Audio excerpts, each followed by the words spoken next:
هل ده احسن فيلم من ساعه اند جيم؟ اهم 4 افلام بالنسبه لي من ساعه اند جيم هو دكتور سترينج وجارديانز اوف ذا جالاكسي الجزء الثالث وديدبول وولفرين وفار فروم هوم.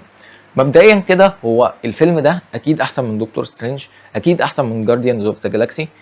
عندك حاجتين بقى دلوقتي، ديدبول وولفرين وفار فروم هوم. ديدبول وولفرين وفار فروم هوم امتع 100%، بس كبناء درامي وكتأثير وتأثر وكل الكلام ده، انا في مشهد انا كنت متأكد 90% ان ورايا ناس بتعيط، اللي هو يا جدعان احنا في فيلم مارفل يا جدعان، الكلام ده بيحصل بجد، انا مش مصدق نفسي يا لمبي. فالموضوع حلو جدا، والدراما دي ما شفناش في اي فيلم تاني. فالافلام بتاعت ديدبول وسبايدر مان نو واي هوم وكل الكلام ده ممتع وفي لحظات مؤثره من ظهور ناس قديمه وكل الكلام ده، بس كلام ما يعيش.